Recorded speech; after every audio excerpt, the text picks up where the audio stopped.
U19s, March 21 at the Arnasville Stadium in St. Vincent, and March 25 at Sabina Park in Kingston, Jamaica. We're joined with the head coach of the Jamaica Senior Men's National Team, Coach Steve McLaren.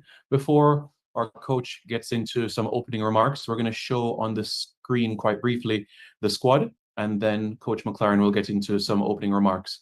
After Coach McLaren's opening remarks, we'll put the squad back up on the screen, and then we'll go into the question and answer segment. So just to run through the names for everybody: goalkeepers, Shaquan Davis, Andre Blake, Jamali Waite; defenders, Richard King, Ethan Pinnock, Kyle Ming, Christopher Ainsworth, Dexter Lembekisa, Amari Bell, Joel Latibodaire, Fitzroy Cummings; midfielders, Isaac Hayden, Joshawn Anglin, Bobby Reed, Sule McCullough, Casey Palmer, and Tyreek McGee; and the forwards, Leon Bailey, Demarai Gray, Shamar Nicholson, Kaheem Dixon, Ronaldo Cephas, and Warner Brown. We now turn over to Coach McLaren, who will get into some opening remarks. Coach, good morning. How are you doing? Yeah, good morning, everybody, and welcome. I've got to say this morning, I woke up quite buoyed after last night. Great night at the National Stadium. Cavaliers against Inter Miami. And what it was to see the stadium full house. I know we nearly got it against the USA, but to see a full house, that's the goal. I said to everybody, all the staff, everybody I spoke to this morning, that's the goal, to fill the stadium. So it was great to see. What a great game. Spirited, I thought, performance from Cavaliers. And yeah, the most important thing for, I suppose, all the supporters was to see Messi playing. Not many people get and are fortunate to see Messi live, but Jamaica saw that last night. So we appreciate that from him, because he didn't have to come. I spoke to Mascherano before the game, and yeah, he said he wanted Messi to come and to play for the Jamaican people. So that's what he did. So we thank them for that. So it was a great night and a great performance by Cavaliers. The squad, we have obviously some injuries within that squad. We have Dishon Bernard, Greg Lee, Mason Holgate, who just pulled out yesterday. He has been playing in pain with his toe, and the club want to operate on that next week. They need him to play Saturday, so he'll have an injection and then an operation to remove a blackened toenail next week. So he's not eligible for us. And as we know, Antonio is recovering remarkably well. I spoke to him a couple of weeks ago. Really positive, really in good form in his rehab. He's on the treadmill, he's running, and he tells me he's going to be ready for the summer. Knowing Mikel, that could happen. So we keep our fingers crossed for that. And also Romario Williams, I spoke to last week and this week, who also has an injury. He's in pre-season. He is playing, awaiting surgery, which he needs, and so not available for this. One person, Damien Lowe, is not available. He's fit, but not available. He has personal issues, which he needs to sort out next week. So he's not available for the first leg, but we've put him on standby for the second leg. So we see the outcome of that one. It's great that we can name 9 local players.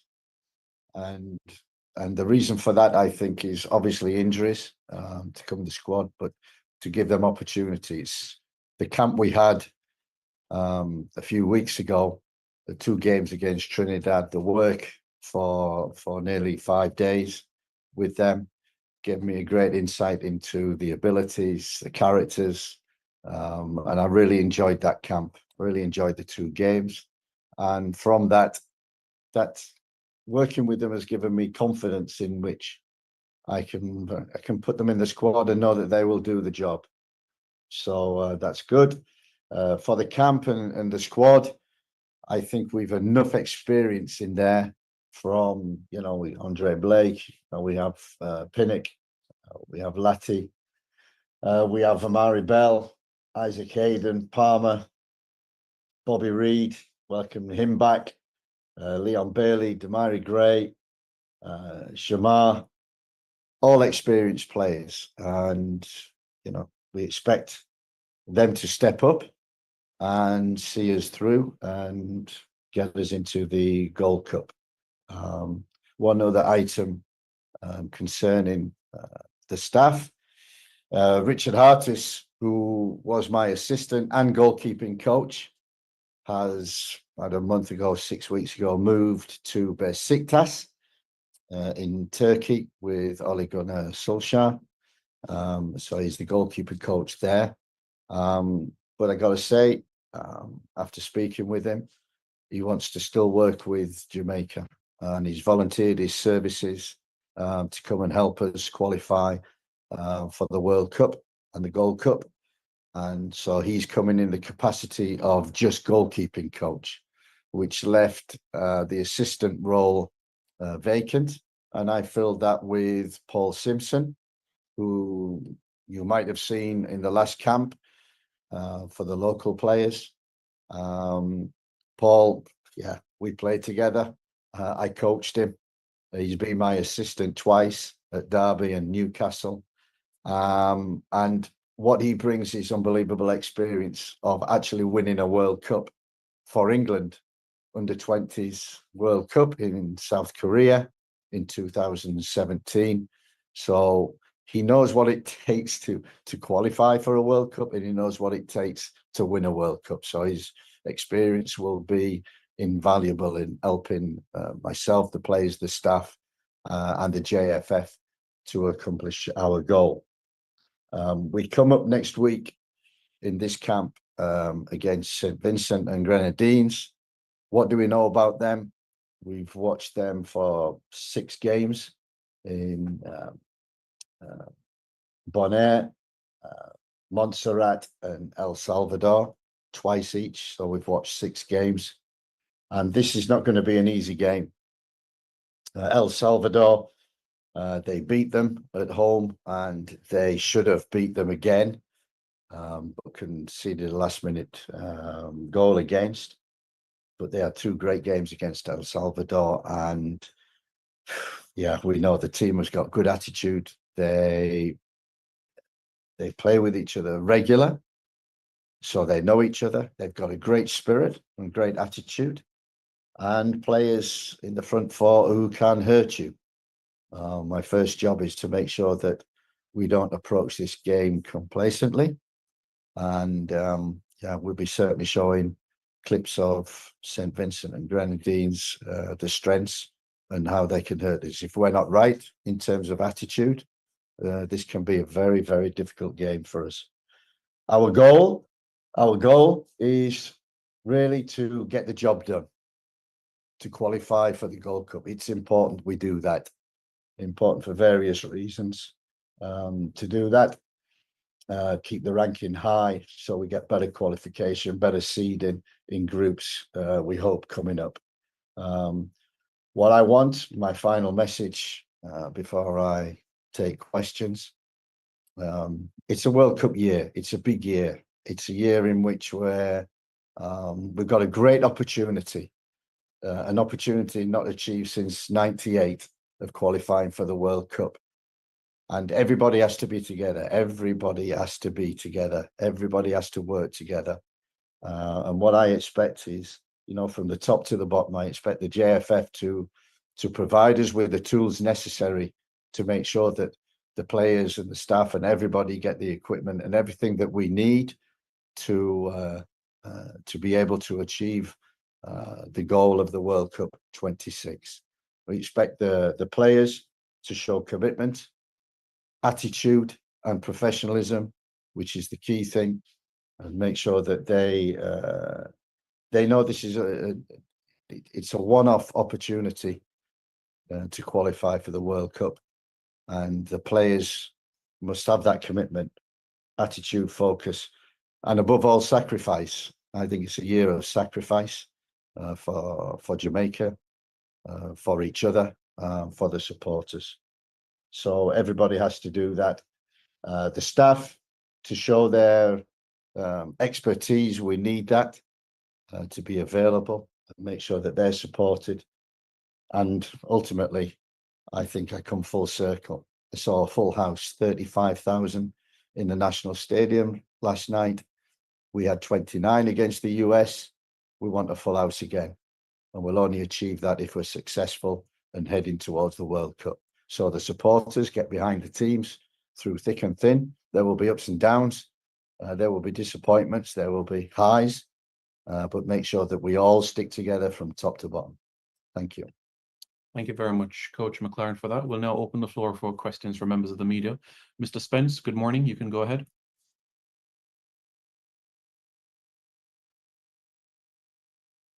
Please unmute. And then Coach, can you hear me, Coach? I can, yeah. Coach, I was in St. Louis to watch a Jamaica versus USA game, and there seems to be a significant gulf in quality between the two teams. And as such, from where I sit, it seems we need better players. I also watched the JPL games, some games, 2 matches against Trinidad, and Cavalier recent matches against Inter Miami. Now, it appears, based on what I observed, the quality doesn't reside locally. However, we have a vast pool of eligible players in the diaspora, yet the recruitment process seems more reactive than strategic.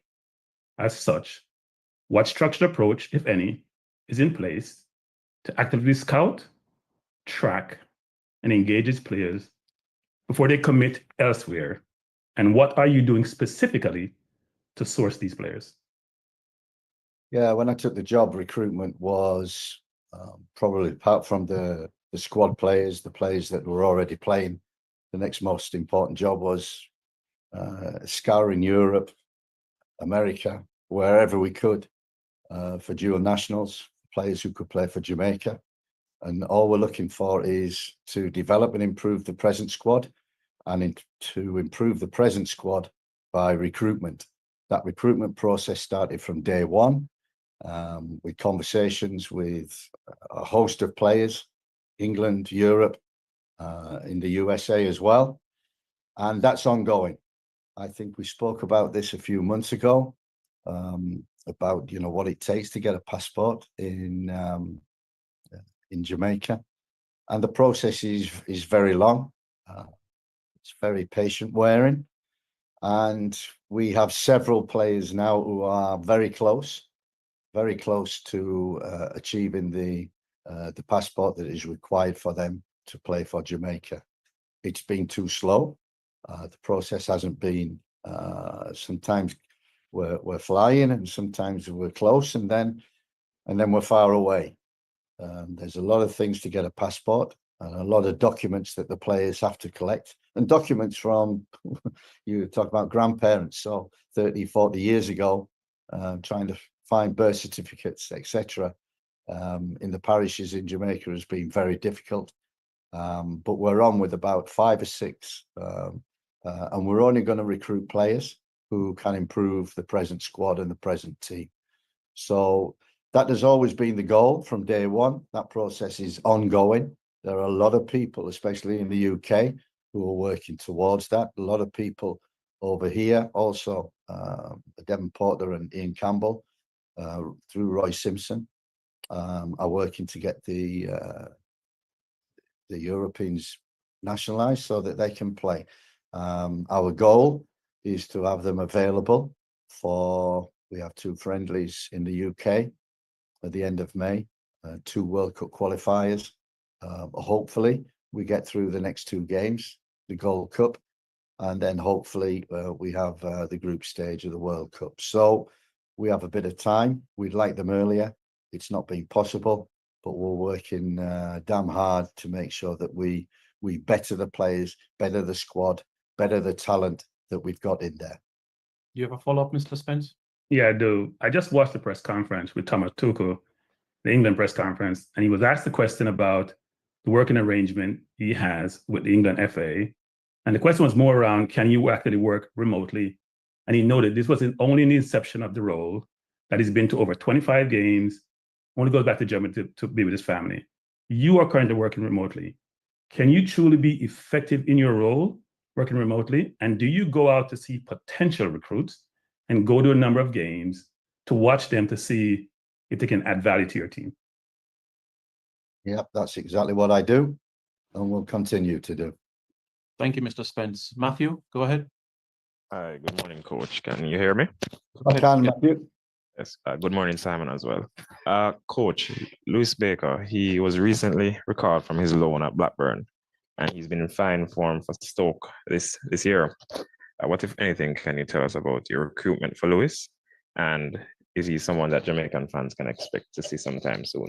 I'm not going to discuss individual players that we're looking at and what stage they're at.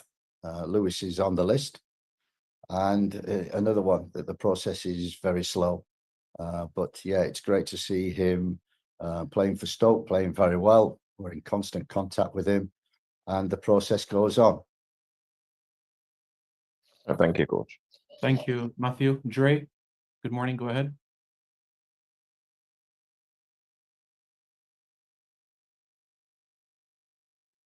Hey, good afternoon, Coach. This is Dre from Dre Anyweather Sports. So, how much of an influence did the caliber of opponent have on the selection of this squad? And I have another question after that. We know this is going to be a difficult game. So the squad that we pick is the strongest that is available to us at this present time, what I think, and a squad that is good enough to get the job done. It's with experience, players who have played regular. We welcome back a lot of players who haven't played since October, like Bobby Reid, like Ethan Pinnock. So we're confident that we can get the job done with the squad that we've got, and it's the strongest squad I believe that we could pick. Okay, and also from last night's game, I'm not sure if you watch it, but were there any players that you were impressed with their individual performances from the Cavaliers team, of course? Yeah, obviously, you know, we were there to, and I've seen Cavaliers probably more than any other team, so I know the players well. We had them in camp also. And yeah, some players were very, very close and now really on standby for the squad because we've had injuries already this week. We've got a weekend to go, so we'll probably get more injuries and fallout. So we need replacements, and no hesitation. We have players in the UK, but also local players now. You know, we've included King is an integral part of our squad and our team. Ainsworth obviously comes into that as well, but they have many good players. We've looked at Atkinson, at Calvin, at Shamal Watson, Adrian Reed. So there are many good players in the Cavaliers squad and team, and they proved that over the 2 legs against Inter Miami. So there's talent on this island. I know that now. I've worked with them, and we'll continue to do that. Thanks, Dre. Livingston Scott, good morning. Yes, morning, Coach. Morning. Yes, Coach. I just wanted to ask you about Warner Brown. We have had no striker in the squad, but you chose him as the local striker to choose. Just give me your insight into your selection of Warner Brown. Yeah, I watched quite a bit of Warner Brown before the camp a few weeks ago. I liked him in camp. He was a goal scorer. The game we went to see him, Arnott Gardens, he scored a hat-trick. And so it was quite easy to include him in that squad. And he's one of them who I think can help us impact. He's a goal scorer. He's quick. He runs behind, and he's got an eye for goal. And we haven't got in the number 9 position anywhere in the UK or even on the island, you know, really standout strikers that we can pick. Shamar Nicholson comes in. Antonio was obviously our number 1. Romario Williams was also effective in the 2 games 2 camps that we had before the new year.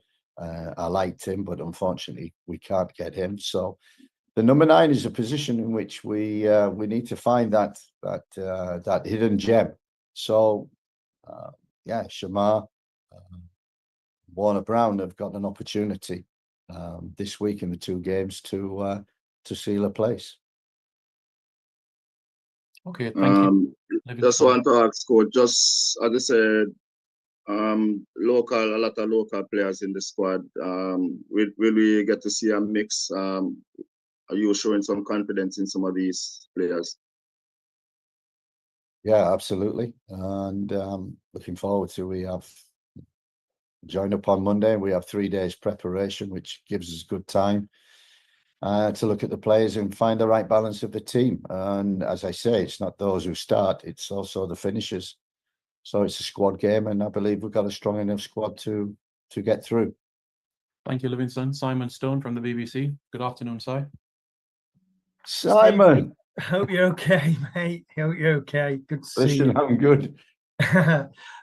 Just got a couple of questions. I mean, first of all, did you say you were playing a couple of friendlies in England at the end of this season? And also, what conversations have you had with Michail Antonio? Because obviously when the accident happened, it looked horrific, and a lot of people wondered whether he would actually play again anyway. From what he's saying, he sounds pretty confident that that's going to happen. And do you think he's capable of playing at international level this summer? Yeah, he certainly seems to think so. And you know, Michail is a warrior. He's come from non-league and he's fought his way through, playing in the Premier League, playing in top games, Europe, and playing internationally for Jamaica and making an impact wherever he goes. I mean, it was horrendous, the accident. We spoke to him a couple of days after that accident, and he's one of them that I never really knew him I knew him on the field because he was always a pest whenever we played against him. But off the field, he's a true character. Great for the squad, always bubbly, always positive, and we missed that. Not just he's on the field, but off the field. I spoke to him 2 or 3 weeks ago. He's on the treadmill. He's running. He's looking to go out, and he's confident that he will come back, and he's aiming to come back for the summer period, or hopefully our World Cup qualifying group, which will be September, October, November. So that's his goal. The one thing that he said he's got motivation, and when warriors have got motivation, they tend to achieve the goal. And his goal is to be fit in the summer to help Jamaica qualify. Thank you. And just, I know you don't want to talk about individual players, but is there any update on the Mason Greenwood situation? Not really. The ball is in his court. He knows that. He's settling nicely in Marseille, despite some run-ins with De Zerbi just recently. But he's loving his football. We're in contact all the time, him and his family. And I'm very confident that he only wants to play for Jamaica. So every conversation is, I only want to play for Jamaica. And it's up to him when he wants to move forward with that. And I think we are at the present moment. Thank you. Thank you very much, Si. All right, Jason Hall, good morning. Good morning, Simon. Good morning, Coach. Good morning, everyone here. My question, obviously, to Coach, I had a question on Ravel Morrison. He was added, of course, for the second leg of the USA match for the Nations League, but was an unused substitute. Was he in consideration for selection for this squad and just didn't quite make it? Or do you have anything to say on Ravel? Yeah, I mean, I know Ravel, and we brought him in and we thought he could impact. We had injuries, and there was, I think, a question earlier about the golfing quality ourselves in the USA, which was apparent, especially in that second game. We missed a lot of players for that. Holgate was out, Pinnock was out. We didn't have Antonio. We didn't have Bobby Reid. and Casey Palmer in the second. So we were down on half a team of quality. So you know, you could see that gulf. Them players have come back in, and we're looking to keep that strength. Okay, thank you. And my next question is more about the local contingent. We have 9 players from the JPL in this squad of 23. In the past, when we have picked local players, you have kind of made mention that you've kind of leaned on your staff that might be more familiar with the players. Where would you say you are currently with your own knowledge of the local players? And is it a case where now you feel confident in making these decisions? Obviously, you're going to lean on your staff as well, but maybe not as much as before. No, I think from the start of the job, and the first 3 camps that we had, we relied heavily on Merrin Gordon and the local staff that we've got in terms of players outside of the UK, on the island, and even in MLS, USL, players of that caliber. We relied on them. The big advantage is that over them 3 camps that we've had, we've seen a lot of players because of injuries. We've had to call in players, and we've looked at some and looked at others and discovered some gems and others who were not good enough. And we just felt that the camp in January that we had in the games in February against Trinidad, working with the players closely, day in, day out, living with them in hotels and the technical centre, that we got to know these players very well, the habits, the character.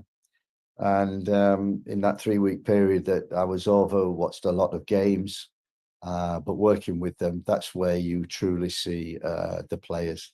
So it was great, that camp, and great working with them. And you're absolutely right, that gives me confidence that I didn't have before, in terms of the quality and the character of local players. Now that I've seen them at close hand, no hesitation in putting local players in who I think are the best for the job, best for the squad, and especially for these 2 games. Thank you, Jason. Brian Martin, good morning.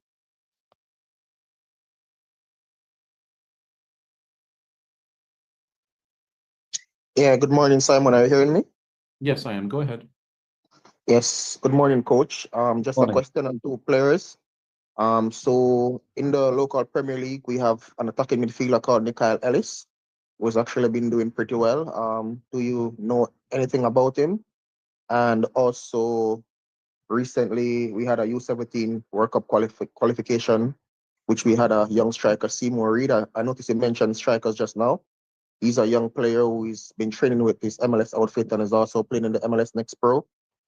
Any reasons as to why he couldn't have been invited in this camp?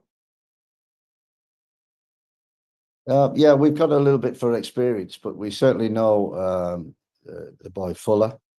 And while we were over the last camp, we did have a couple of days at the technical centre where the under-17s were preparing for their camp. So we saw a lot of them players and the ability and the talents that they've got, and that was apparent in the games. Unfortunately, they got knocked out unexpectedly when probably they expected to go through. And yes, I think you're absolutely right. We need to look at these players even closer, because age is not anything. If they're talented and they're good enough and they're better than what you've got, no doubt we will put them in. So these are 2 players that we've got on the radar, and we will certainly be following. As I say, for the summer, you know, we've got heavy recruitment already in process, and different names coming to us every day, not just players in England, but also in America and other countries.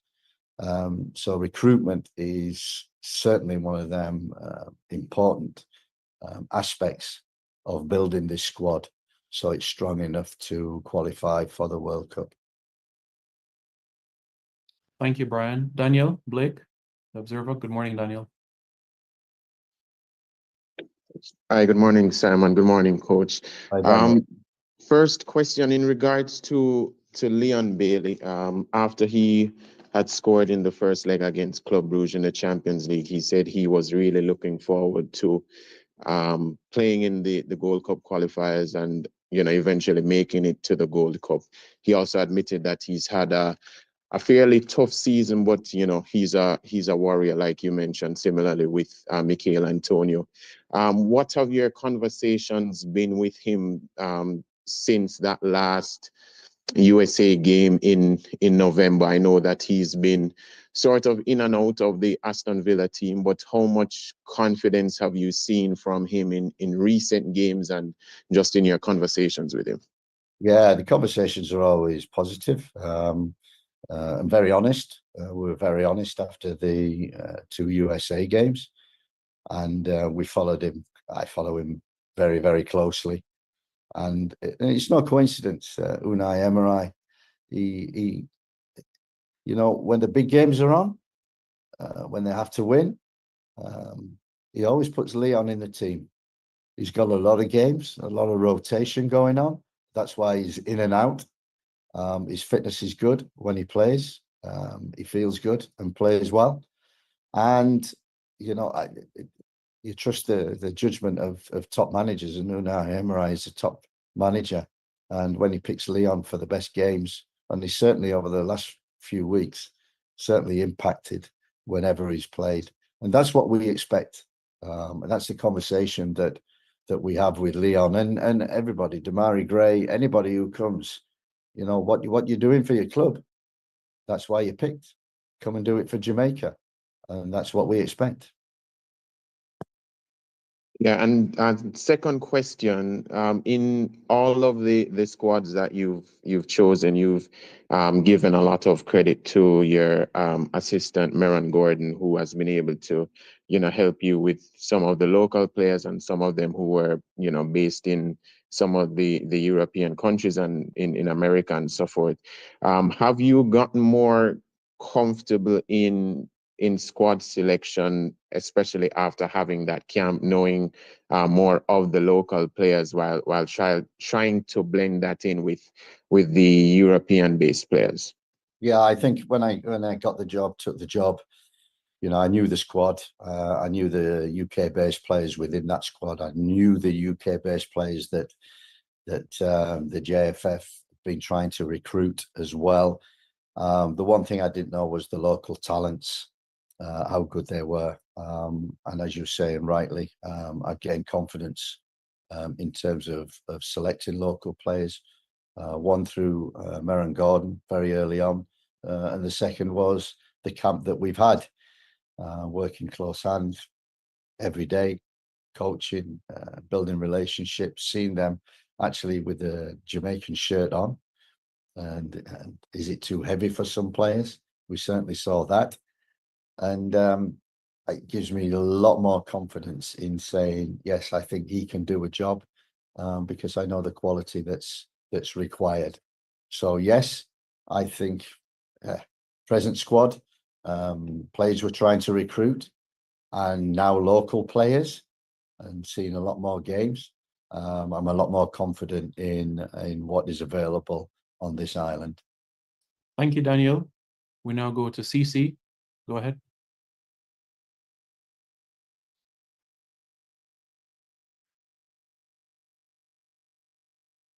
CC, good morning. You can unmute. Yes, I have unmuted. Sorry about that. Good morning, coach. Good morning. You hear me, coach? Good morning. Yes, I can. Yes. So, coach, my question surrounds the fact that when you mentioned about number 9s, right, and not being limited option, but there's a couple players that I think seems to be the forgotten soldiers of Jamaican football. In even the fact, I think you have a Trevante Stewart right now who plays in the Serbian top league. He's played 90% of the games. I think he's been 24 games, 7 goals, 3 assists. That's 10 goal contribution. I haven't really seen him gotten a call up. I think there was a situation surrounding him around about the same time with Leon Bailey. I would like to know if he's being looked at or being considered in future, and as well as the young man Shakwani Satchwell, who is also 20 years old, can play the position of centre forward left winger, second striker? Yeah, we're monitoring all the players around Jervis, Serbia, Israel, as you say, Jevan East. We know well. Yeah, we're monitoring them all. We know them all, and through the facility of Y Scout, we're very fortunate that we can see any player around the world. So yeah, and we're getting names every day. So if you've got names, mention them to Simon. We certainly check everybody out. Yes, so as I said though, coach, that's one thing in terms of, as I said, the two players that I had mentioned, but even the other player, Junior Flemings, who is in the UAE, and I think he scored 7 goals in 15 appearances as well. So I just wanted to know, in essence, if sometimes maybe the distance or anything, but especially for this window, if those players don't get the opportunity right now, when it comes down to World Cup qualification, where it gets a little bit more serious, would they also still be in consideration, given the fact that, as I said, they are playing in leagues that have the possibility of them competing in the Champions League, in Trevante Stewart especially, because he's in the championship round now with his team. Yeah, as I said before, any players that might be in the far corners, playing in countries that are not well known to us, then please let us know. But we're certainly, through Y Scout, we're onto that through people, through our scouts, our network. We get players. I can play for Jamaica coming in. Please give us a trial. Come watch me. We've got that many. I think now is the time where we have to have a little bit of a laser focus. We were quite broad in terms of our recruitment and looking at players before the new year. In World Cup year, now we need to be laser focused. And really, we've got a good squad, a good foundation of the squad. And really, anybody who can improve that, yeah, the door is never closed. Thank you very much, CC. Thank you very much, members of the media, for being present this morning. It's greatly appreciated. The recording will go out quite shortly, and we look forward to seeing you all quite soon. So have a pleasant rest of the day and weekend ahead, and stay tuned for further updates as well. Thank you very much, everybody. Thank you. The recording has stopped.